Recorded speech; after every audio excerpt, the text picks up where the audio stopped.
Okay, so let's start with nature and scope of business economics. Okay, so should we start? पहला lesson है economics का. Yes or no? Okay, हाँ ही सुना मैंने. चलो चलो तो सबसे पहले थोड़ा बैकग्राउंड है ये लेसन में इकोनॉमिक्स का. तो मैं आपको एक सिंपल अगर एक बात बोलूं तो अगर आपको 11th याद होगा तो हमने देखा था कि in order to study economics we should be knowing two types of sciences. Natural science, social science. Natural science क्या होता है? नेचुरल साइंस मतलब globally accepted principles and theories. जो आपके सब्जेक्ट्स है PCMB, physics chemistry maths and biology. इसका मतलब दुनिया में कहीं पे भी जाओ सेम होने वाला है, तो वो नेचुरल साइंस में आता था. सोशल साइंस मतलब क्या? इसमें वी स्टडी ह्यूमन बिहेवियर. हाँ या नहीं? कौन से subject? Psychology, economics, sociology, society, culture. वो था ना अलग अलग. अभी सब लोग यहाँ पे जाए. ठीक है. इकोनॉमिक्स से कौन सा साइंस था उसमें? Social science. इकोनॉमिक्स का मतलब ये हर एक के हिसाब से क्या था? सेम या अलग? अलग अलग था. क्लियर है? अभी सबसे पहले थोड़ा ओरिजिन देख लेते हैं, फिर ये सोशल साइंस वाले पॉइंट पे वापस आएंगे. ठीक है. इकोनॉमिक्स का ओरिजिन ग्रीक वर्ड है. कौन सा? Economia, which means what? Management of household and society. एक घरदार कैसे चलता है, एक सोसाइटी का मैनेजमेंट कैसे होता है, वही लॉजिक है कि बिजनेस कैसे चलता है. ठीक है. सो आगे टिल 19th सेंचुरी इकोनॉमिक्स को क्या कहते थे? Political economy. याद रखना. अभी ऐसा क्यों? तो आपको याद है कौटिल्य, चाणक्य, विष्णुगुप्ता, अर्थशास्त्र. हाँ. Since economics is a social science, ठीक है, हर एक इकोनॉमिस्ट ने इकोनॉमिक्स को अपने तरीके से डिफाइन किया. Economics is called as wealth oriented, या आप कह सकते हो अर्थशास्त्र. किसके हिसाब से? कौटिल्य. अर्थ मतलब वेल्थ, शास्त्र मतलब science. If you know how to create wealth then you know economics. ऐसा किसने कहा था? कौटिल्य. सेम किसने कहा था? Adam Smith. तो अलग क्या था? जमाना अलग था. अरे ऐसा मत बोलो. बेसिकली वेल्थ क्रिएट करने के लिए गवर्नमेंट का मेजर रोल होना चाहिए, ऐसा बोला था कौटिल्य ने. ऐसा किन्होंने बोला था? कौटिल्य ने. और गवर्नमेंट बोला म्हणजे पॉलिटिकल आइडियाज. सो याद है आपको वो एक लाइन था, compilation of political ideas into economics. Simply using politics या political views, political ideas to create wealth. ऐसा किसने कहा था? कौटिल्य ने. और तब ये डेफिनेशन फेमस था, इसलिए 19th सेंचुरी तक इकोनॉमिक्स को क्या कहते थे? Political economy. फिर इनकी डेफिनेशन आगे एडम स्मिथ ने क्रिटिसाइज किया था. इनके हिसाब से economics is wealth oriented again, but ये वेल्थ क्रिएशन में गवर्नमेंट का रोल नहीं तो किसका रोल होना चाहिए था? लेबर. किसका? लेबर. इनका ऐसा सिंपल कहना होगा कि गवर्नमेंट तो सिर्फ आदेश, या आदेश क्या बोल सकते हैं हम, सिर्फ इंस्ट्रक्शंस देता है. एग्जीक्यूशन कौन करता है? वर्कर्स. तो वर्कर्स को इंपॉर्टेंस दो वेल्थ क्रिएशन में, ना कि गवर्नमेंट को. लाइक सेज फेयर सुना होगा ना आपने, नॉन इंटरवेंशन ऑफ गवर्नमेंट. अभी मुझे एक बात बोलो, गवर्नमेंट के लोग ज्यादा होंगे या वर्कर्स ज्यादा होंगे नंबर वाइज? वर्कर्स. तो इनकी डेफिनेशन तब लाखों करोड़ों दिलों को छू गई होगी, इसलिए इनको क्या कहते थे? Father of economics. याद है क्या? Adam Smith. देन इन दोनों की डेफिनेशन किसको पसंद नहीं आई थी? Alfred marks. इन्होंने बोला था क्या वेल्थ लगा के रखा है, इकोनॉमिक्स इज वेलफेयर ओरिएंटेड. ये देखो कि लोगों को एक standard of living, quality of life मिल रहा है कि नहीं मिल रहा है. ठीक है. Are they feeling happy? Are they healthy? Right. Then are they feeling fortunate to be the part of this economy और नॉट? ये सारे wellbeing aspects, welfare aspects consider करो. पैसा क्या, पैसा थोड़ी ना खुशियां खरीद सकता है, ऐसा इनका कहना था. ये मटेरियलिस्टिक लाइफ बाजू में रखो, फोकस ऑन वेलफेयर. क्या लगता है, आप सहमत हो इनसे? पैसा खुशियां नहीं खरीद सकता? डिपेंड करता है क्या? डिपेंड करता है. ओके. चलो अभी यहाँ पे ध्यान दो सब लोग. Economics is welfare oriented according to Alfred Marshall. फिर इनके बुक्स का नाम याद है क्या सबको? एडम स्मिथ के बुक का नाम क्या था? An inquiry into the nature and causes of wealth of Nations.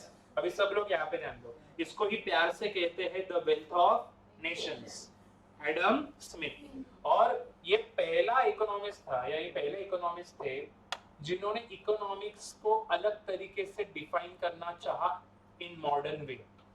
इनके पहले सिर्फ कौटिल्य की ही डेफिनेशन चल रही थी, बट ये पहले थे जिन्होंने उनको क्रिटिसाइज करके इकोनॉमिक्स को मॉडर्न तरीके से डिफाइन करना चाहा। तो फिर इनके वर्क को क्या कहते हैं? First modern work of economics. इनकी बुक कब आई थी? 1776। अल्फ्रेड मार्शल की बुक का नाम क्या था? Principles of economics. कब आया? 1890। और इन तीनों की डेफिनेशन क्रिटिसाइज करने से अच्छा इकोनॉमिक्स को अलग तरीके से फर्दर किसने डिफाइन किया? Lionel Robins. इन्होंने बोला कि इकोनॉमिक्स इज स्केर्सिटी ओरिएंटेड। मतलब क्या? Focus on resources. एक होता है इनपुट, एक होता है आउटपुट। क्या फर्क है? इनपुट मतलब resources, basically 5 M's: money, man power, machinery, material and method. कोई भी बिजनेस के पास यूजुअली ये 5 रिसोर्सेस होते हैं। जैसे मेरे पास, I must have employed some money in order to run proceed. Money, manpower, we have able manpower. अरे हम तो एबल है, बाकियों को नहीं पता। चलो आगे। बाकियों मतलब हम सब एबल ही है एक्सेप्ट फॉर वन। ठीक है? Machines, I am using machines, right? Then method, I am using my own method in order to teach you all. Then material, you have the notes and everything. So basically ये 5 resources use करके मैं आपको क्या deliver कर रहा हूँ? Output. मेरा output क्या है? सर्विस। इंडस्ट्री में वो लोग ये 5 रिसोर्सेज का यूज करके क्या डिलीवर करते हैं? गुड्स। Inputs are limited. तो ये लिमिटेड रिसोर्सेज का बेस्ट पॉसिबल यूज कैसे किया जा सकता है अनलिमिटेड ह्यूमन वांट्स फुलफिल करने के लिए, इसके ऊपर आप फोकस करो। ऐसा किसने बोला था? Robins, Lionel Robins. क्लियर है? हाँ या नहीं? ओ हेलो, यस और नो? ठीक है, तो इन्होंने क्या बोला था कि फोकस ऑन लिमिटेड रिसोर्सेस। एक कहावत थी ना, means to an end. Means मतलब रिसोर्सेस, एंड मतलब human wants. Human wants are unlimited, but to satisfy those wants we have limited resources, so focus on those limited resources first. उसका optimum utilisation करो। ऐसा किसने बोला था? Robins. और इनकी डेफिनेशन समवॉट लॉजिकल भी है। लॉजिकल है या नहीं है? ठीक है। इनके बुक का नाम क्या था? An essay on the nature and significance of economic science. कब आया था ये? 1932। इनकी डेफिनेशन के बाद भी एक्चुअली केन्स और सैमुअलसन ने भी एक डेफिनेशन दिया था, बट ठीक है, रहने दो, फिलहाल इनकी याद रखना। So there are 2 fundamental facts of economics. क्या है? कि human wants are unlimited, but to satisfy those wants we have limited resources. ये कारण के वजह से इकोनॉमिक्स का स्टडी इंपॉर्टेंट है। Why economic study is required? बोला हुआ है ना। क्यों? क्योंकि human wants are unlimited, but to satisfy those wants we have limited resources. ये सबको क्लियर है क्या? अभी यहाँ तक भी आपको क्या क्या पूछ सकते हैं पता है? इकोनॉमिक्स का origin, economia word, Greek word, management of household and society, first modern work of economics by Adam Smith. Then इन चारों के बुक का नाम, वो ईयर। ठीक है। फंडामेंटल इकोनॉमिक्स के फैक्ट्स क्या है? मतलब why economic studies required? Human wants are unlimited, but to satisfy those wants we have limited resources. Simply economics में हमें क्या करना है? अगर हम बिजनेस पॉइंट ऑफ व्यू से देखेंगे तो हमें पता है कि रिसोर्सेज क्या है? लिमिटेड। उसका हमें क्या करना है? Best possible use. और वो हमें सीखना है with the help of economic theory. With the help of economic theory. Clear है सबको? किसी को कोई भी डाउट है? सो पूरा फोकस इनपुट्स के ऊपर है। किसके ऊपर है? इनपुट्स। ये इनपुट्स का बेस्ट पॉसिबल यूज हमें सीखना है अंडर इकोनॉमिक्स। क्लियर है सबको? हाँ या नहीं? आगे देखो, इकोनॉमिक्स, देखो देयर आर 2 टर्म्स, एक है इकोनॉमिक्स और एक है बिजनेस इकोनॉमिक्स। अपने सब्जेक्ट का नाम क्या है? अपना सब्जेक्ट ये पूरा इकोनॉमिक्स नहीं है, it's a part of economics. It's a business economics is a branch of economics. Economics के अंडर एक ब्रांच इज बिजनेस इकोनॉमिक्स। याद रखना। नॉर्मली इकोनॉमिक्स का मतलब क्या होता है? तो देखो, study of the processes by which the relatively scarce resources are allocated to satisfy the competing unlimited wants of human beings in a society. वही ऊपर जो बोला कि why economic study is required. Economics का पढ़ाई जरूरी क्यों है? क्योंकि human wants are unlimited but resources are limited. ये सबको समझा गया? क्लियर है कि नहीं? बढ़ो आगे. हाँ, बट अभी बिजनेस इकोनॉमिक्स की बात करें. बिजनेस इकोनॉमिक्स को ही क्या कहते हैं? Managerial economics. बेसिकली इसमें हम क्या करने वाले हैं? इकोनॉमिक थ्योरी का यूज करके बिजनेस में हम अप्लाई करने वाले हैं उसको. इकोनॉमिक थ्योरी जो भी बुक में लिखा हुआ है उसको बिजनेस में अप्लाई करेंगे हम और डिसीजंस लेंगे. क्या लेंगे? डिसीजन. इकोनॉमिक थ्योरी का यूज करके बिजनेस प्रैक्टिस करेंगे. इकोनॉमिक थ्योरी का यूज करके बिजनेस में अप्लाई करके बिजनेस के डिसीजंस लेंगे. क्लियर है? Business economics is a subset of economics. मतलब क्या? इकोनॉमिक्स का एक part is business economics. Clear है? हाँ या नहीं? आगे देखो. Economics provide tools which explain various concepts. मतलब इकोनॉमिक्स में क्या है? देखो थ्योरी है. मतलब क्या? डिमांड क्या होता है, सप्लाई क्या होता है, कॉस्ट, प्राइस, कंपटीशन, ये देखा है ना हमने already. Markets lesson, theory of cost, theory of production, demand, supply, देखा कि नहीं? बिजनेस इकोनॉमिक्स क्या करता है? ये थ्योरी का यूज करता है और उसको बिजनेस में अप्लाई करता है. तो business economics applies these tools in the process of business decision making. सिर्फ इकोनॉमिक्स में ना हमें ये बोला हुआ है कि डिमांड क्या होता है, सप्लाई क्या होता है, कॉस्ट, प्राइस, ये सब. इसको बिजनेस में एक्चुअली अप्लाई करके बिजनेस के डिसीजंस लेना हमें बिजनेस इकोनॉमिक्स सिखाता है. कौन सिखाता है? Business economics. इसलिए हमने देखा था ना वो इक्विलिब्रियम प्राइस. देन हमने क्या देखा था कि कौन से पॉइंट तक सेल होना चाहिए, प्रॉफिटेबल हम कब तक होंगे. आगे के लेसन्स अगर आपको थोड़े याद होंगे, मार्केट्स में मोनोपोलिस्टिक कंपटीशन में सेलर कब तक सेल करेगा, नॉर्मल प्रॉफिट, एबनॉर्मल प्रॉफिट. तो बेसिकली हमने क्या किया वहाँ पे? ये थ्योरी का यूज करके हमने उसको पहले बिजनेस में अप्लाई किया और डिसीजन लेना चाहा. ठीक है? आगे बिजनेस इकोनॉमिक्स में सिंपली हमें क्या करना है फिर? ये इकोनॉमिक एनालिसिस का यूज करके क्या लेने हैं? Business decisions. ठीक है? क्या सीखना है हमें इसमें? Best use of organisation scarce resources. And इसको ही बिजनेस इकोनॉमिक्स को ही क्या कहते हैं? Managerial economics. एक इकोनॉमिस्ट थे डीन नाम के, जोएल डीन. इन्होंने वही बोला था इकोनॉमिक्स, बिजनेस इकोनॉमिक्स के बारे में कि इसमें हम सिंपली क्या करने वाले हैं? इकोनॉमिक एनालिसिस यूज करके बिजनेस पॉलिसीज फॉर्मुलेट करेंगे. क्या करेंगे? Business policies formulate. ठीक है? उनके हिसाब से ये था इकोनॉमिक्स, बिजनेस इकोनॉमिक्स का meaning. Now there are two types of sciences जो हमें याद रखने पड़ेंगे. ठीक है? एक होता है नॉर्मेटिव, एक होता है पॉजिटिव. अभी सब लोग यहाँ पे ध्यान दो. मतलब क्या? नॉर्मेटिव मतलब क्या होना चाहिए, व्हाट इट शुड बी और ऑट टू बी. और पॉजिटिव मतलब एक्चुअली ये है फिलहाल फैक्ट. ठीक है?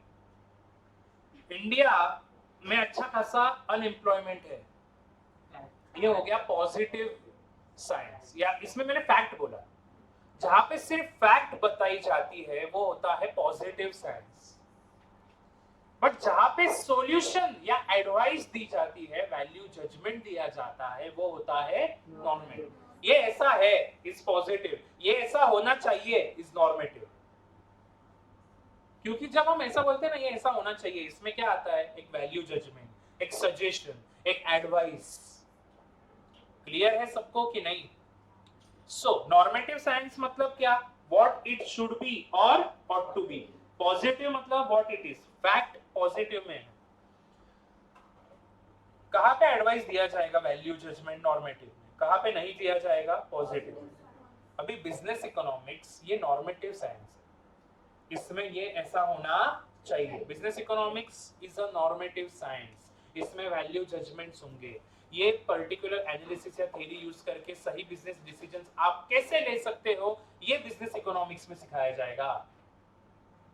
बिजनेस इकोनॉमिक्स में एडवाइस, वैल्यू जजमेंट, सजेशन सब होने वाले हैं. क्योंकि ये प्रॉपर इकोनॉमिक एनालिसिस का यूज करके बिजनेस सही से करना, रिसोर्सेज का बेस्ट पॉसिबल यूज करना, हमें बिजनेस इकोनॉमिक्स में देखना है। किसमें देखना है? Business economics. ठीक है। प्रैग्मेटिक मतलब क्या? ये प्रैक्टिकल है। क्या है? प्रैग्मेटिक मतलब प्रैक्टिकल। प्रैग्मेटिक मतलब प्रैक्टिकल, लिख लेना वहां पे इफ यू वांट। ठीक है, आगे। So basically to sum up business economics में हम क्या करने वाले हैं, तो दोनों माइक्रो इकोनॉमिक्स भी यूज करेंगे और मैक्रो भी यूज करेंगे।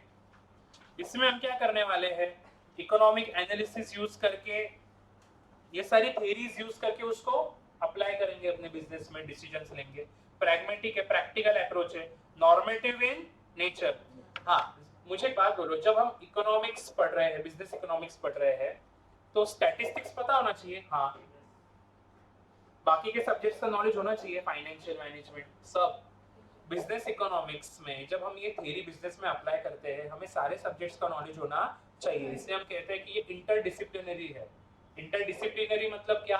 बाकी सब्जेक्ट्स का भी नॉलेज इसमें होना चाहिए। ये सारे सब्जेक्ट्स लिंक्ड है। जैसे बिजनेस इकोनॉमिक्स एक सब्जेक्ट है, बाकी के भी जो सब्जेक्ट्स है वो सारे एक दूसरे से क्या है? लिंक्ड।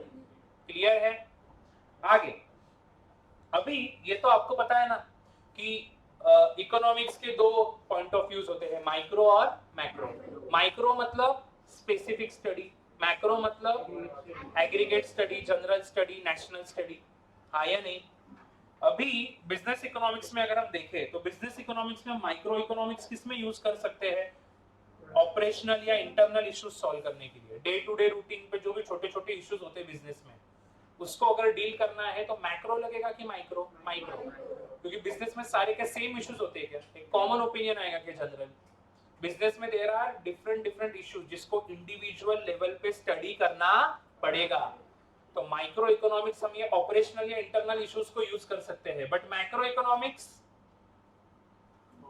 हम एनवायरमेंटल या एक्सटर्नल इश्यूज जो नेशनल लेवल तक जा सकते हैं उसको हम डील करें with the help of macro economics. तो यहाँ पे सवाल कैसा आएगा, माइक्रो इकोनॉमिक्स कहाँ पे अप्लाई होता है? ऑपरेशनल या इंटरनल इश्यूज।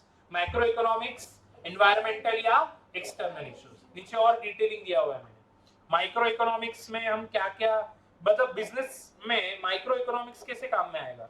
तो कोई भी प्रोडक्ट्स का प्राइसिंग करने के लिए इक्विलिब्रियम प्राइस देखा था ना, हर एक प्रोडक्ट का demand and supply, consumer behaviour, factor pricing, अलग अलग सेक्शंस है सोसाइटी में, वहां के लोगों का हाल, हर एक बिजनेस का बिहेवियर, हर एक इंडस्ट्री का लोकेशन, ये सारे जो पॉइंटर्स है यहाँ पे सब में क्या काम में आएगा? Micro economics. क्या काम में आएगा?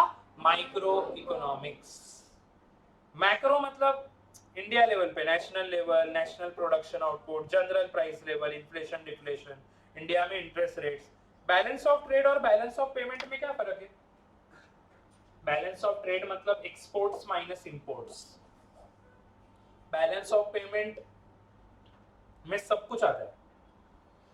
12th में क्लास लेसन है, इसके ऊपर पूरा बेस्ड है। बैलेंस ऑफ ट्रेड मतलब the difference between exports and imports, but balance of payment के अंदर बैलेंस ऑफ ट्रेड आता है। मतलब balance of trade is a part of balance of payments. मतलब क्या? मुझे एक बात बोलो, इंडिया और यूएस हमें सिर्फ क्या इंपोर्ट एक्सपोर्ट के ट्रांजैक्शंस है क्या? वो तो है ही, प्लस कौन से है और भी है ना।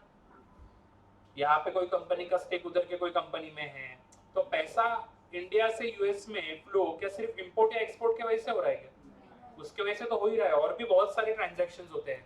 ये जो ओवरऑल इंटरनेशनल ट्रांजैक्शंस है, इसका नेट इफेक्ट, एक तो इंडिया उसमें प्रॉफिटेबल होगा या तो घाटे में जाएगा। एक तो इंडिया को ये ऑपरेशन से या ट्रांजैक्शन से ज्यादा पैसा मिलेगा, रिसीट ज्यादा होगा पेमेंट कम, या तो पेमेंट ज्यादा रिसीट कम। इसको कहते हैं बैलेंस ऑफ पेमेंट। उसमें इंपोर्ट एक्सपोर्ट भी आएगा, बट बाकी के ट्रांजैक्शंस भी आएंगे। बट बैलेंस ऑफ ट्रेड में सिर्फ क्या आता है? Import and export. याद रखो फिलहाल just. External value of currency, $1 is equal to 87 rupees. हाँ या नहीं? ये इंडिया लेवल पे कैलकुलेशंस होते हैं ना एक्सचेंज रेट्स के, तो यहाँ पे माइक्रो इकोनॉमिक्स आएगा क्या? मैक्रो है। इंडिया का overall savings, investment, employment, economic growth का रेट, यहाँ पे मैक्रो इकोनॉमिक्स आएगा। क्या आएगा? ये सारे मैक्रो इकोनॉमिक वेरिएबल्स है जिसका स्टडी मैक्रो में होगा, और बाकी के सारे कौन से हैं, माइक्रो इकोनॉमिक्स। अपना सिलेबस भी देखो ना, demand, supply, cost, production, markets, micro economics में ही है। पहले 4 लेसन्स में ही है ना ये सब। 5वें लेसन से क्या शुरू होता है, जनरल बिजनेस साइकिल्स हो रहा है। क्लियर है क्या? आओ अभी आगे। नाउ अभी इकोनॉमिक्स में क्या होता है और बिजनेस इकोनॉमिक्स में क्या होता है, इसका डिफरेंस देख लेते हैं। सब लोग अभी यहाँ पे ध्यान दो। इकोनॉमिक्स में ना सिर्फ ये इकोनॉमिक प्रिंसिपल्स को फ्रेम किया जाता है, एक गाइडलाइन दी जाती है कि हाँ ये वो प्रिंसिपल है जो आप यूज करके अपने प्रॉब्लम सॉल्व कर सकते हो। मतलब बिजनेस के लिए गाइडेंस क्या है, इकोनॉमिक्स क्या है, और वो इकोनॉमिक्स का गाइडेंस लेके जो डिसीजन वो अपने बिजनेस में लेगा उसको हम क्या बोलेंगे, बिजनेस इकोनॉमिक्स। इकोनॉमिक्स में ये पॉलिसी सिर्फ फ्रेम होती है, बट बिजनेस इकोनॉमिक्स में उसका क्या होता है, एप्लीकेशन। ठीक है, इकोनॉमिक्स में ये देखो, जब कोई भी पॉलिसी फ्रेम होती है ना, तो पहले उसको इंडिविजुअल लेवल पे स्टडी करना पड़ता है। जैसे इंडिया लेवल पे अगर कोई पॉलिसी फ्रेम हो रही है, तो पहले इंडिया में हर एक स्टेट, हर एक जगह का इंडिविजुअल स्टडी होता है, डेटा को कंपाइल किया जाता है, और फिर एक ओवरऑल पॉलिसी बनाई जाती है। समझा? तो पॉलिसी बनाते वक्त माइक्रो इकोनॉमिक्स और मैक्रो दोनों काम में आता है। बट बिजनेस इकोनॉमिक्स, अभी हर एक बिजनेस अलग है ना, तो वो इकोनॉमिक्स आप अपने बिजनेस में कैसे अप्लाई कर रहे हो, ये इंडिविजुअल लेवल पे क्या होगा, अलग अलग। तो it is micro economic in nature. आगे मेन टास्क क्या है यहाँ पे, इंडिविजुअल्स एंटिटीज की नीड्स फुलफिल हो। But business economics as the name suggest, यहाँ पे सिर्फ बिजनेस एंटिटी आएगा पिक्चर में। कौन आएगा, बाकी के नॉर्मल लोग आने वाले नहीं है, सिर्फ बिजनेसेस। देन इकोनॉमिक्स में क्या बोला हुआ है, it is positive as well as normative. यहाँ पे पहले फैक्ट्स कलेक्ट किए जाते हैं और गाइडलाइन दी जाती है कि ये आप कर सकते हो, व्हाट इट शुड बी। तो दोनों है, फैक्ट्स कलेक्शन भी है, मतलब पॉजिटिव भी है as well as normative. But business economics में क्या होता है, सीधा एप्लीकेशन, सीधा क्या लिया जाता है, डिसीजन। तो सही होगा या तो गलत, व्हाट इट शुड बी। सीधा यहाँ पे क्या होगा, application, it is more normative in nature. मतलब बिजनेस क्या करता है, ऑलरेडी गाइडलाइन अवेलेबल है, उसको हमें क्या करना है, अप्लाई। उसको क्या तरीके से, हाउ इट शुड बी, ये पॉइंट ऑफ व्यू आएगा यहाँ पे, नॉर्मेटिव। ठीक है, आगे कौन सा बड़ा है कॉन्सेप्ट, इकोनॉमिक्स, ये छोटा है। देखो, it has business economics as its applied branch. मैंने बोला ना, business economics is a branch of economics, it is an applied branch of economics. Then यहाँ पे क्या है इकोनॉमिक्स में, all the theories from production to consumption including distribution. But business का main motive is only, यहाँ पे बस profit related theories ही हम लोग यूज करेंगे, इग्नोरिंग अदर थियरीज। बिजनेस का मेन ऑब्जेक्टिव क्या है, टू अर्न प्रॉफिट, तो प्रॉफिट रिलेटेड थियरीज पे ही फोकस होगा। आगे यहाँ पे हम पहले मैक्रो लेवल पे एनालिसिस करके सारा डेटा कलेक्ट कर लेंगे, और फिर उसका एक जनरल गाइडलाइन ले लेंगे, फिर हर एक बिजनेस क्या करेगा, उसको इंडिविजुअली अप्लाई करेगा। सो यहाँ पे मैक्रो एनालिसिस काम में आएगा, बट यहाँ पे सिर्फ कौन सा होगा, माइक्रो एनालिसिस। देन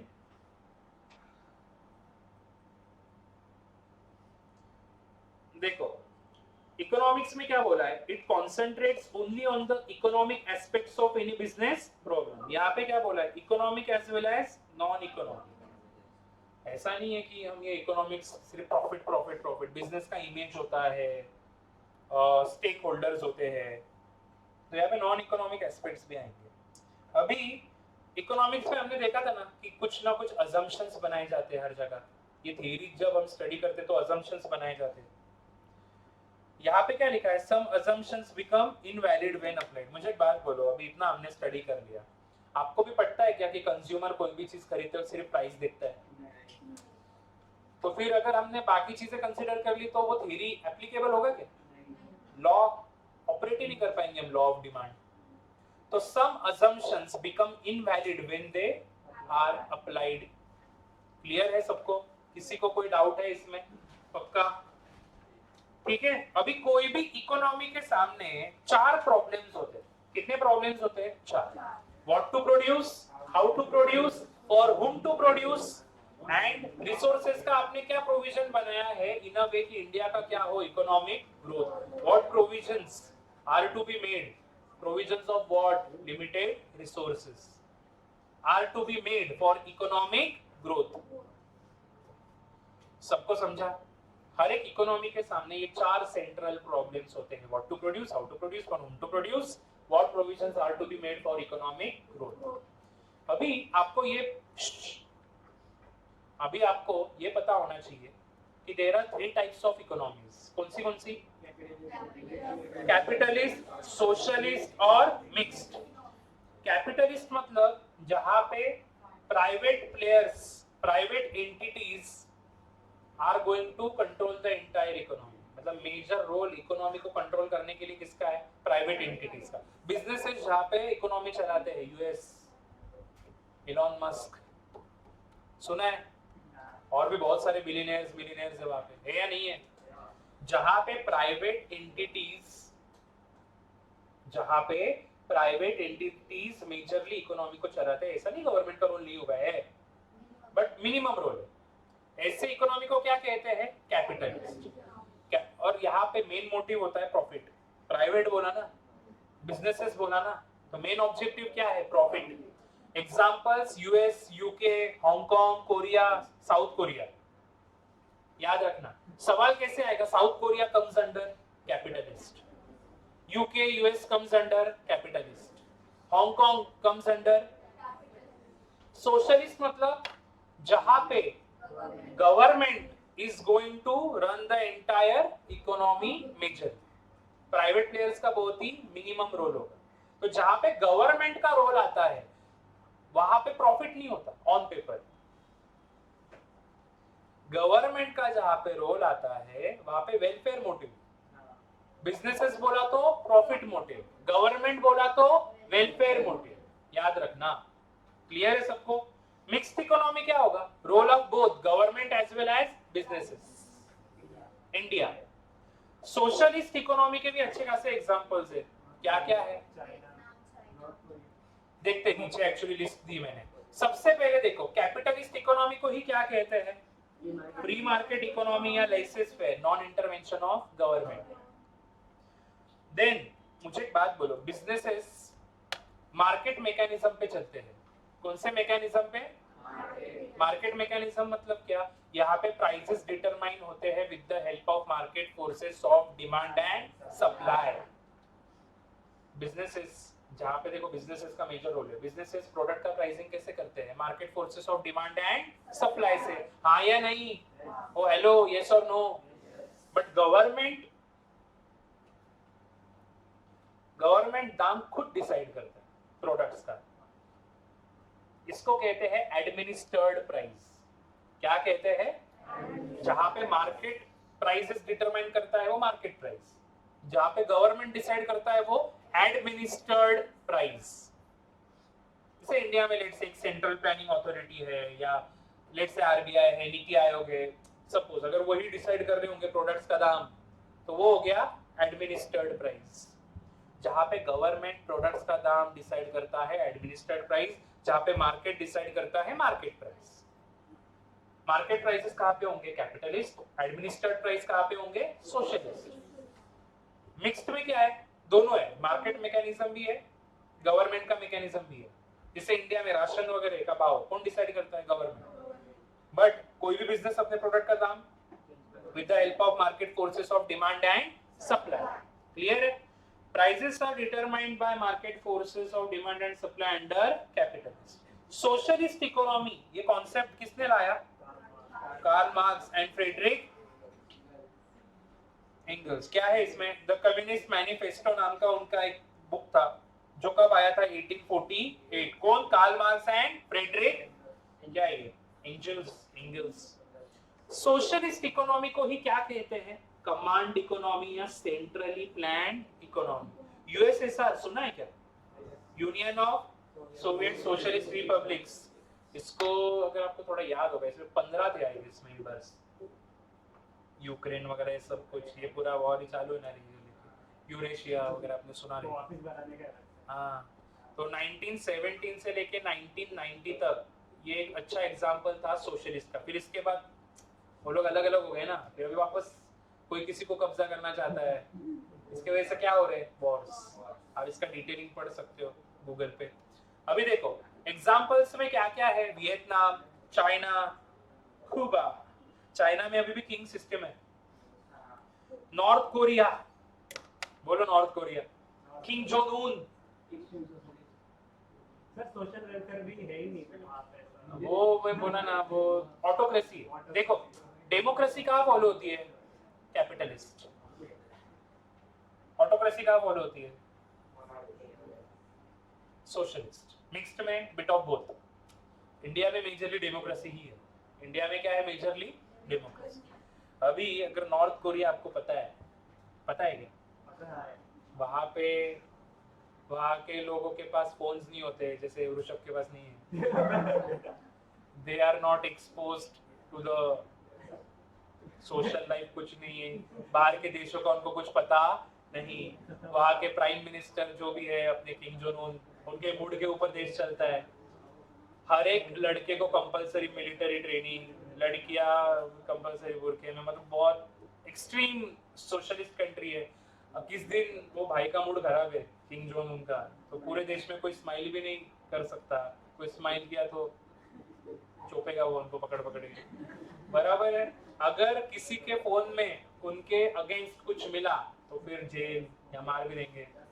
मतलब बहुत ही, आपने ऐसा देखा है ना कभी, ऐसा बोलते ना, किंग भी नहीं बोल सकते, इसको डिक्टेटर बोलेंगे। ठीक है, हिटलर, हिटलर भी अच्छा था यार, ये उससे डेंजर है। ठीक है, अभी सोशलिज्म में कौन से प्राइसेस होंगे, एडमिनिस्टर्ड, जो वहां की अथॉरिटी डिसाइड करेगी, गवर्नमेंट जो डिसाइड करेगा वो प्रोडक्ट का भाव म्हणजे एडमिनिस्टर्ड प्राइस। अभी देखो, unlimited human wants and scarce resources. हर एक इकोनॉमी के सामने कौन से चार सेंट्रल इकोनॉमिक प्रॉब्लम्स थे, what to produce, how to produce और whom to produce and what provisions are to be made for economic growth. ये चार प्रॉब्लम्स क्यों होते हैं, तो देखो क्यों, क्योंकि human wants are unlimited but resources are scarce. ये रीजन, ये जो फंडामेंटल इकोनॉमिक फैक्ट है, इसके वजह से हर एक इकोनॉमी के सामने चार प्रॉब्लम्स है। कौन से, what to produce, how to produce और whom to produce and what provisions are to be made for economic growth. Mixed economy uses both mechanisms, market as well as administered. In economics, जब हम बोलते हैं ना scarcity, तो उसका मतलब absolute नहीं होता भाई, ऐसा नहीं कि एकदम ही लिमिटेड है। रिलेटिव, रिलेटिव का मतलब क्या होता है, comparatively in relation to the wants of the society. अभी जैसे मुझे एक बात बोलो ना, जो भी रिसोर्सेस है लिमिटेड है, नो प्रॉब्लम, मनी वगैरह हो गया, मैन पावर हो गया, ये एब्सोल्यूट है क्या, मतलब लिमिटेड हो गया है क्या अभी? मैन पावर, जितने लोग और पैदा होंगे मैन पावर और बढ़ने वाली है, पैसा कमाया जा सकता है, हाँ या नहीं? मशीन्स और बनाए जा सकते हैं, ऐसा नहीं ना, एब्सोल्यूट स्केर्स है। हाँ, आज तक की इतनी है और मशीन्स भी नहीं बन सकते और मैन पावर है ही नहीं। एब्सोल्यूट लिमिट नहीं हो गया नंबर, रिलेटिवली कम है, relatively come. In every economic system, scarcity imposes limitations on। अब ये scarcity की वजह से किसको इसको फर्क पड़ता है, हाउस होल्ड्स को, बिजनेसेस को, गवर्नमेंट को और पूरे देश को। ठीक है, मैक्रो इकोनॉमिक्स को ही क्या कहते हैं, एग्रीगेट इकोनॉमिक्स। ये भी ये ऐसे जो पॉइंटर्स में लिखता हूँ ना, इसका मतलब ये एमसीक्यूज में आता है, जिससे मैंने बिजनेस साइकिल्स में भी आपको बोला था। हर एक लेसन में आपको मैं बोलूंगा, क्लियर है? आगे देखो, economic goods are considered scarce because they do not exist in adequate quantity to satisfy the requirements of the economic goods। मतलब क्या, जो हम बनाते हैं वो क्या अनलिमिटेड बनाते हैं क्या, लिमिटेड ही ना, वो लिमिटेड है कि अनलिमिटेड है? इकोनॉमिक गुड्स मतलब नॉर्मल गुड्स, टीवी, फ्रिज, वो सब अनलिमिटेड है क्या? देन फ्री मार्केट इकोनॉमी में किसको इंपॉर्टेंस दिया जाता है, मतलब कैपिटलिस्ट। देखो जहां पे कैपिटलिज्म में consumer is the king, socialism में consumer is not the king. ठीक है, गवर्नमेंट इज द किंग। आगे, कैपिटलिस्ट इकोनॉमी में प्राइस मैकेनिज्म यूज होगा। कौन सा? प्राइसिंग। अभी मुझे एक बात बोलो, कैपिटल गुड्स मतलब हाँ, जो फर्दर प्रोडक्शन के लिए हम यूज कर सकते हैं, मशीन्स, टूल्स, इक्विपमेंट्स, तो वही बोला है देखो, larger production of what would lead to higher production in future, capital goods. Administered prices मतलब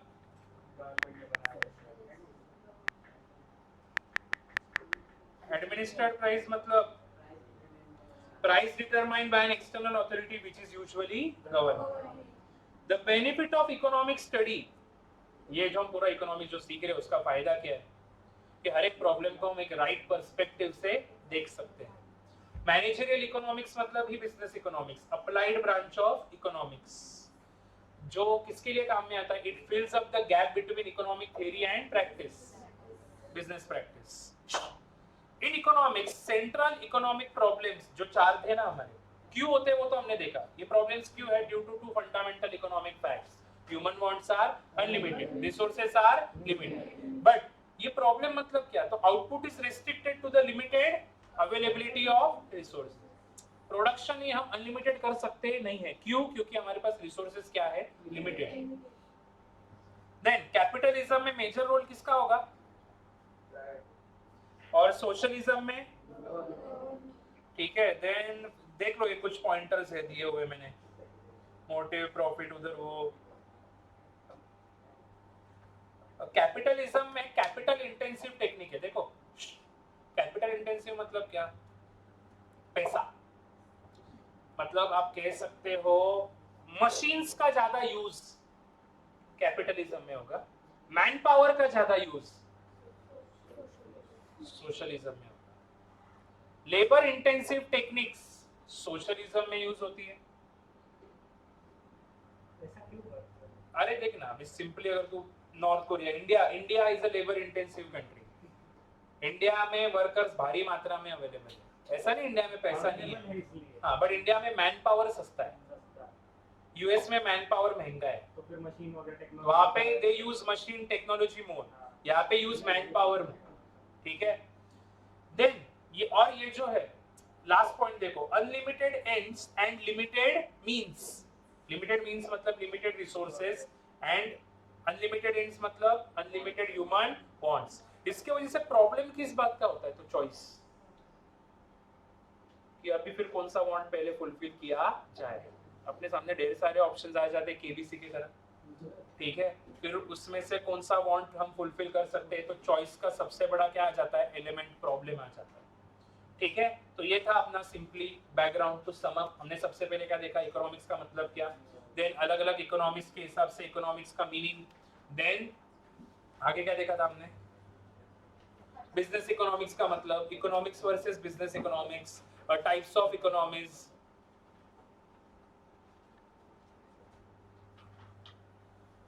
क्या बोला मैंने, मल्टीटास्कर है, सुन भी रहा है, ठीक है। आगे टाइप्स ऑफ इकोनॉमीज देखे हमने, फिर ये इंपॉर्टेंट पॉइंटर्स देखे, किसी को डाउट है इसमें, पक्का, ठीक है।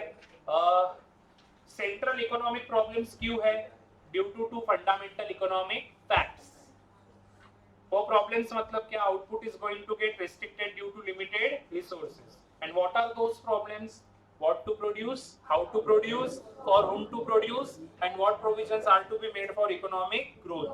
Capitalism समझा, socialism समझा, mixed India बहुत अच्छा। आपको क्या लगता है mixed होना चाहिए, mixed होना चाहिए, चाइना क्यों अच्छा है फिर इंडिया से, है क्या अच्छा तो? नहीं, in terms of growth development I am saying, not in terms of culture or any other aspects। China में तो हमारी जितनी आबादी है as good as, but it is autocratic, utilise वहाँ पे तो ऑटोक्रेसी है, बराबर है कि नहीं, फिर इंडिया में मिक्स्ड है, देखो इंडिया का हाल कितना अच्छा है, कैपिटलिस्ट यूएस सुंदर है, डिबेट ही है बहुत बड़ा, सबसे अच्छा मैनेजमेंट ना what I have seen is of Singapore या दुबई, क्या है सुंदर, मतलब सिंगापुर में what they have done is, जितना मैंने अभी, ठीक है मैं थोड़ा बहुत गया भी था वहाँ पे, तो जितना मैंने देखा, तो they use public transport more, but cars वगैरह नहीं, रास्ते खाली दिखेंगे आपको, क्योंकि अगर आपको गाड़ी खरीदनी है ना तो यू हैव टू पे 3 times of the cost. Crore रुपए रजिस्ट्रेशन पे हाँ, तो मतलब इतना महंगा कर दिया गाड़ियाँ खरीदना कि लोग जग मार के क्या यूज करेंगे, ट्रेन्स। और उनकी अंडरग्राउंड ट्रेन इतनी सुंदर, एयर कंडीशन, आपको लगेगा ही नहीं आप लिटरली बेसमेंट में हो, इतना सुंदर करके रखा है उन्होंने। And they know for the fact कि they don't have the natural beauty which India has, right. उन्होंने मैन मेड ब्यूटी, मतलब सब उन्होंने खुद हाथों से बनाया वहाँ पे, बट ऐसा बनाया कि नेचुरल ब्यूटी भी शर्मा जाएगा, इतना सुंदर उन्होंने बनाया है। Same goes with Dubai also, इतना प्रॉपर मैनेजमेंट है, राइट। एक बोलते हैं ना कि ह्यूमंस की वैल्यू है वहाँ पे, वैल्यू फॉर लाइफ। आप बोलोगे सर उधर इतनी आबादी नहीं है, सी वो डिबेट तो चलता रहेगा, वो डिबेट तो चलता रहेगा। आई अग्री, वहाँ पे इतना पॉपुलेशन कम है, इंडिया जितना हो गया तो इतना सेम लेवल ऑफ मैनेजमेंट हो पाएगा कि नहीं, इट्स अगेन अ डिबेट का टॉपिक हो जाएगा वो, क्लियर है। सो बट जस्ट तुमको मैंने बोला कि एक प्रॉपर मैनेजमेंट अगर आपको देखना है कोई भी इकोनॉमी का, they you can see of Singapore, Dubai, और भी हो सकते हैं देश अच्छे खासे। यस, चाइना जितना तो बन ही सकते हैं सर। चाइना बहुत आगे निकल गया है यार, मतलब if you have seen the reels, देखा है आपने वो बिल्डिंग्स के बीच में से ट्रेन जाती है, अरे बाप रे, मतलब इतना आगे जा चुका है वो कि इंडिया यार, इंडिया में लोगों के ऊपर से जा रही है ट्रेन। ऐसा भी नहीं होना चाहिए यार इंडिया में यार, मतलब क्या ही बोलूं, दो ट्रेन टकरा जाती है, कुछ भी होता है इंडिया में, नहीं होना चाहिए। अपने यहाँ पे कुछ बोले सेफ्टी नाम का एलिमेंट ही नहीं है। मतलब मुझे जितना याद है कि मैं ऐसा नहीं, मैं इंडिया का भाई, मैं इंडिया नहीं हूँ, आप बोलोगे इंडिया का बहुत आप ये कर रहे हो, बट जो चीज़ है जो ऑब्जर्व की मैंने कि वहाँ पे ना वैल्यू फॉर लाइफ, आपको हर जगह पुलिस दिखेगी, ऐसी जगहों पे सिक्योरिटी दिखेगी। यहाँ पे क्या होता है, पहले वॉर अपने इधर पहले ना कोई लोग आके और उसके बाद एक्शन लिया जाता है, reactive, it should be proactive. हाँ, लीडिंग इंडिकेटर्स इंडिया में फॉलो होने चाहिए, ना कि lagging. So that's one point, क्योंकि मैंने देखा ना वहाँ पे आप एंटर भी नहीं कर सकते, यहाँ पे लोग ट्रेन से लटक रहे ऐसे, कोई ऊपर चढ़ रहा है, कोई उधर रील्स बना रहा है। कचरा तो इतना है कि समझ में नहीं आता इंसान कौन है, कचरा कौन है, तो इतना नहीं होना चाहिए। So basically see the India में द ओनली थिंग इज, सबसे पहले आबादी बहुत है, और इतनी है कि इतने आबादी को कंट्रोल करना मतलब कोई पार्टी को भी जमा नहीं अब तक, मतलब rather it is near to impossible now, इसलिए वो एक्सटर्नल कॉजेस में चला गया मेरे को लगता है इंडिया, बियॉन्ड कंट्रोल। इसको कंट्रोल करने के लिए कुछ अलग ही लेवल का प्लानिंग लगेगा, जिसके लिए इट विल टेक एजेस। ठीक है, चलो हमारा सिंपल है, हमें सिर्फ एमसीक्यूज आंसर करने। चलो, come to the first MCQ. Economists regard decision making as important because the resources required to satisfy our unlimited wants and needs are finite. Yes. Then आगे, it is crucial to understand how we can best allocate our scarce resources to satisfy. Yes. All of the above.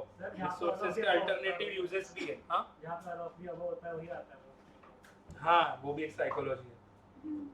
Business economics abstract and applies the tools of microeconomics. Okay, involves practical application. Yes, of economic theory. Yes, इनको multidisciplinary, interdisciplinary भी देखा था ना, तो B and C. Abstract तो नहीं है यार ये, मतलब ऐसा exact तो हम बोल सकते, कोई प्रॉब्लम नहीं है।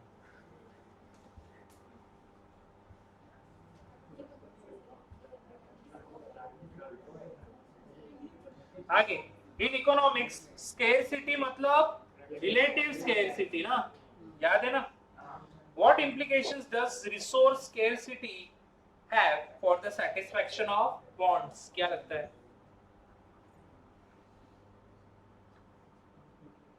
यही है ना, not all wants can be satisfied. Scarce resource है ना, limited resources है, तो unlimited human wants fulfill नहीं हो सकते हैं क्या? वो हेलो, यही आंसर है ना। देखो, नॉर्मेटिव मतलब जहां पे सेंटेंस में शुड बी या ऑट टू बी आएगा। क्या आएगा? शुड बी या ought to be. reducing inequality should be a major priority. should be दिख गया ना, खुश हो जाओ. In every economic system scarcity imposes limitations on पूरे ही ना, सबके ऊपर ही आते हैं ना इसके रिपरकशंस. मैक्रो इकोनॉमिक्स को ही एग्रीगेट इकोनॉमिक्स बोलते हैं.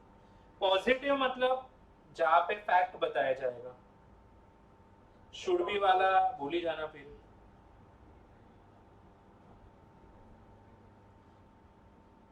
कहां पे सिर्फ फैक्ट बताया जा रहा है?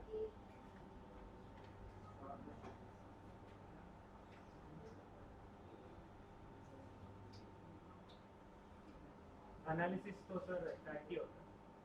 जहां पे डिटरमाइन या डिसाइड हो रहा है वो तो नहीं आएगा ना. जहां पे सिंपली कौन सा आपको प्लेन सेंटेंस दिख रहा है? यही दिख रहा है ना इन चारों में. फैक्ट से एनालिसिस करेंगे. Determining the fair price of food, मतलब वही ना कि फूड के लिए क्या फेयर प्राइस हो सकता है, ये तो नहीं आएगा. डिसाइडिंग हाउ टू डिस्ट्रीब्यूट, ये कैसे हो सकता है, ये भी नहीं आएगा. तो ए ही आंसर है 8 का. आगे, a study of how increases in the corporate income tax will affect the national unemployment rate is an example of macro. बोलो, मैक्रो आएगा. पीछे भी मैक्रो ही है, देख लो एक बार. मैक्रो ही है क्या?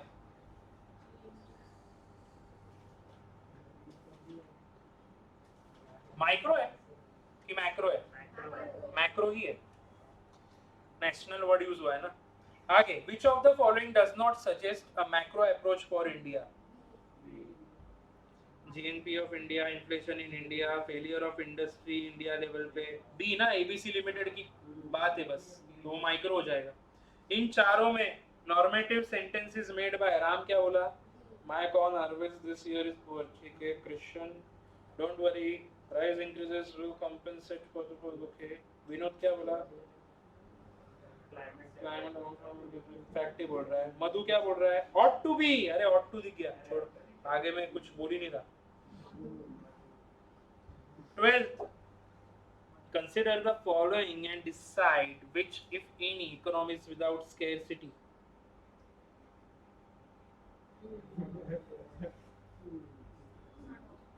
यार ऐसा तो नहीं था ना, इंडिया इंडिपेंडेंट होने के पहले स्केर्सिटी प्रॉब्लम नहीं था. जहाँ पे सारे बिलियनियर्स है यूएस, वहाँ पे भी स्केर्सिटी इशू होने वाला है.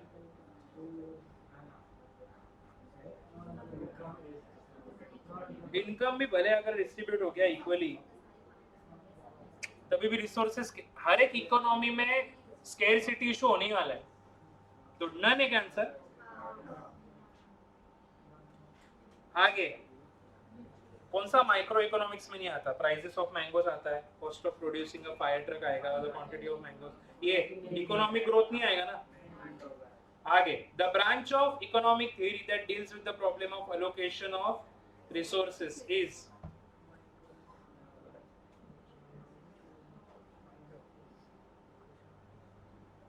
माइक्रो है क्या? इसका ही मतलब बिजनेस इकोनॉमिक्स था, and business economics is micro in nature. वही है क्या? ये आंसर है. अरे मुझे एक बात बोलो ना, the branch of economic theory मतलब इकोनॉमिक्स जो किससे डील करता है? रिसोर्सेस के वो उससे प्रॉब्लम से. आया नहीं तो it is business economics which is micro economic in nature. A answer है. ए की बी है? ए ही है ना. आगे, which of the following is not the subject matter of business economics?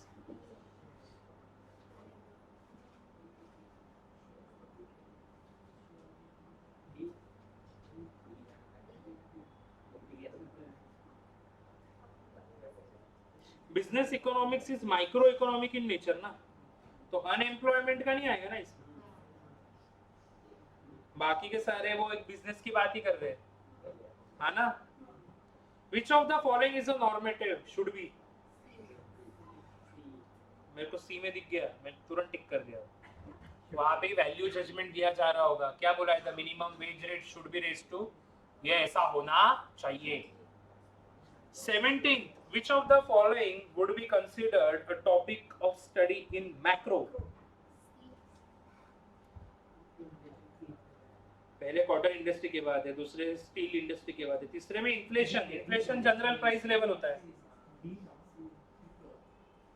और आखिरी में भी कॉफी की बात हो रही है, कॉफी चाय की। तो सी होगा ना, मैक्रो की बात चाहिए ना अपने को। Inflation general price level. The difference between positive and normative is क्या? किसमें? 18th में क्या सेम है? सी लंबा रहना है।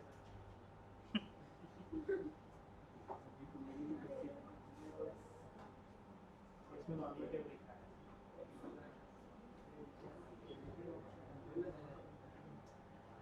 नहीं रे, अलग अलग है ना, बट नॉर्मेटिव फैक्ट्स थोड़ी ना बोलता है। बी आंसर है क्या? B answer. पॉजिटिव इकोनॉमिक्स में फैक्ट्स बताई जाती है, नॉर्मेटिव में whether some of these are good और बैड। वही ना, जजमेंट आता है ना, value judgement.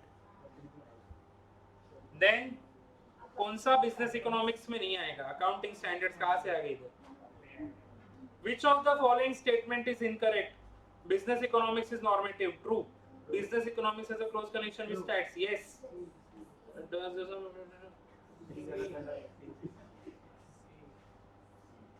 It is microeconomic in nature. Economic goods are considered scarce because they do not exist in adequate quantity to satisfy the requirements of the society. ये लिखा था ना मैंने पहले। फ्री मार्केट इकोनॉमी में प्राइसेस कैसे determine होंगे? Consumer preferences. Consumer is the king. Capitalist economy uses prices for allocating resources. आगे, which of the following is considered as a disadvantage of allocating resources using the market system? क्या आएगा?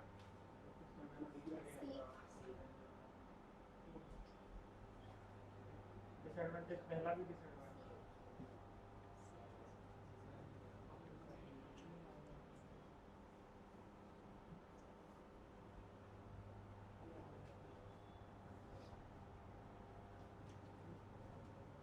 क्या आएगा answer? सी आएगा। क्यों? Market में तो enterprise वालों को मिलता है ना पैसा। मॉड्यूल में लिखा है कि जो मतलब काम करते हैं उनको रिवॉर्ड मिलता है। हाँ, प्रॉफिट तो मिलता ही है। इनइक्वालिटी भी होता है। देखो, कुछ भी करो, इनकम का इक्विटेबल डिस्ट्रीब्यूशन तो नहीं हो पाएगा ना मार्केट, मतलब कैपिटलिज्म में equitable distribution of income and wealth तो नहीं है, बराबर है? तो मतलब ऑप्शन ए तो नहीं होगा अपना आंसर। कैपिटलिज्म में कंज्यूमर इज द किंग, तो कंज्यूमर के हिसाब से उसको मिलेगा तो जरूर, बट डिसएडवांटेज पूछा है ना, तो ये तो एडवांटेज है।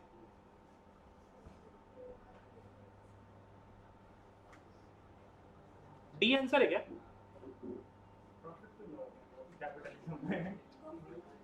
नहीं, प्रॉफिट मोटिव, डिसएडवांटेज बोला है ना, तो प्रॉफिट भी होने वाला है। सी ना, दे आर रिवॉर्डेड डिसएडवांटेज के हिसाब से ना, उनको रिवॉर्ड तो मिलेगा ना फिर। अच्छा, नॉट रिवॉर्डेड। हाँ, सी आंसर है, थोड़ा ट्रिकी था। आगे, which of the following statements does not apply to a market economy?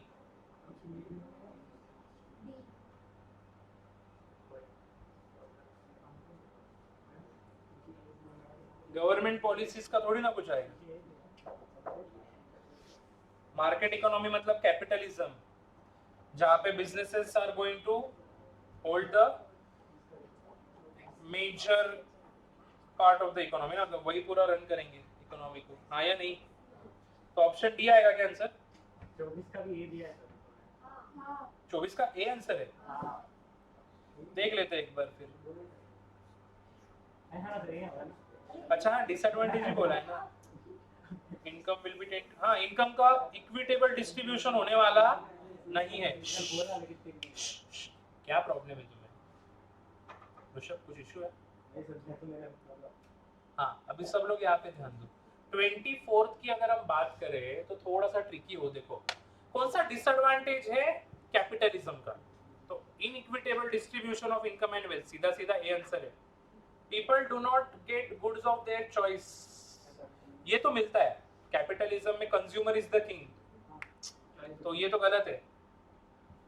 Main of India they are not rewarded, ये भी गलत है। प्रॉफिट्स वुड बी लो, ये भी गलत है। हाँ उस हिसाब से ये आंसर है, बराबर है। 25th का क्या है? 24 थोड़ा सा ट्रिकी था वो डिसएडवांटेज के वजह से। 25th का क्या आएगा आंसर? डी ही आएगा ना, गवर्नमेंट पॉलिसीज का कुछ संबंध नहीं है मार्केट इकोनॉमी में। मिक्स्ड इकोनॉमी दोनों का रोल आएगा ना, स्टेट मतलब ही गवर्नमेंट और एंटरप्रेन्योर्स, दोनों का रोल आएगा मिक्स्ड इकोनॉमी में। Then the central problem in economics is that of, यही हो गया ना, डी ही हो गया ना आंसर। गारंटी तो नहीं मिलती भाई, comparing the success of command versus कुछ भी, डी ही आंसर है ना। स्केर्स रिसोर्सेस को ऐसे एलोकेट करो इन अ वे कि सोसाइटी का अनलिमिटेड नीड्स एंड वांट्स क्या होना चाहिए, सेटिस्फाई। कैपिटल इंटेंसिव टेक्निक्स, मुझे एक बात बोलो, यूएस यूके ये डेवलप्ड है या डेवलपिंग है? तो कैपिटल इंटेंसिव टेक्निक्स का यूज हो रही है डेवलप्ड इकोनॉमी ना, सी आंसर है। देखो एक बार, डेवलपमेंट के पीक पर होता है क्या? ये आंसर है।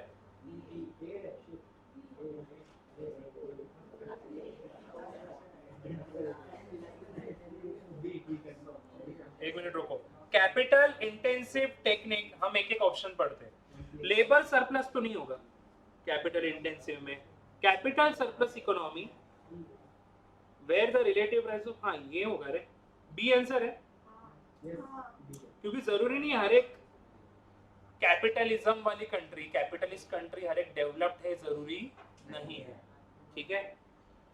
चलो आगे, which of the following is not one of the four central questions? What to produce, how to produce? when तो नहीं है ना,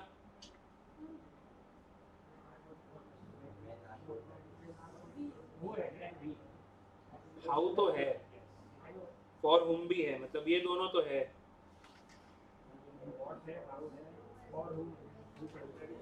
वेल नहीं है, ये नहीं है, अरे ये है ना, है नहीं,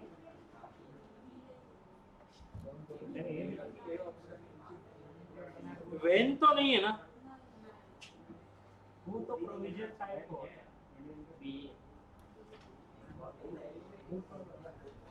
who produces what मतलब वो हो सकता है what provisions are to be made, क्या प्रोविजन करना पड़ेगा कैसे प्रोड्यूस करने के लिए, बी आंसर है क्या बाय एनी चांस? ब ना, गुड्स प्रोड्यूस, व्हेन वाला पॉइंट था ही नहीं ना कभी। Larger production of capital goods would lead to a higher production in future. आगे profit motive capitalism. Macro economics is the study of, macro में नेशन लेवल ना, नेशनल इकोनॉमी है। चलो ग्लोबल इकोनॉमी का पॉइंट थोड़ा खटक गया मुझे, पर ठीक है चलो फिलहाल वही है उसमें, और किसमें नहीं है ना कुछ। Freedom of choice, consumer is the king. कहाँ पे एक्सप्लॉइटेशन या इनइक्वालिटी नहीं होगा, सोशलिज्म, वहां पे लोगों के बारे में सोचा जाएगा। आगे administered price, government. In economics, the central economic problem is output is restricted to the limited availability of resources, लिखा हुआ है नोट्स में। आगे scarcity definition, ये wealth of nation, Smith। Then which of the following is not one of the features of capitalist? ये no profit no loss थोड़ी ना है। There is need of economic study because the resources are limited, both A and B. The benefit of economic study is right perspective वाला कुछ तो था ना इसमें। The managerial economics, याद है ना वो, the benefit of economic studies, ये नोट्स में था पॉइंट लिखा हुआ मैंने कि हर एक एंगल को हर एक प्रॉब्लम को एक राइट पर्सपेक्टिव से हम देख सकते हैं। The managerial economics, applied economics, जो गैप फिलअप करता है इकोनॉमिक थ्योरी और बिजनेस प्रैक्टिस का। Then which of the following statements is correct? हाँ, मैक्रो में इकोनॉमिक कंडीशन कंट्री का, मैक्रो में कंट्री की बात हो रही है, माइक्रो में पर्टिकुलर हाउस होल्ड या बिजनेस की, both A and B. Mr. Satish hired a business consultant to guide him, for growth of his business. The consultant visited his factory and suggested some changes with respect to staff appointment, loan availability, and so on. Which approach is that consultant using? Micro ही होगा ना, macro होगा क्या इसमें? Business economics है, हर एक particular business की बात हो रही है, उसमें भी पर्टिकुलर प्रॉब्लम्स आइडेंटिफाई किए जा रहे हैं। आगे profit motive, command economy and centrally planned economy भी बोलते हैं ना इसको। चलो आखिरी दो ही है। Which of the following statements are correct regarding business economics?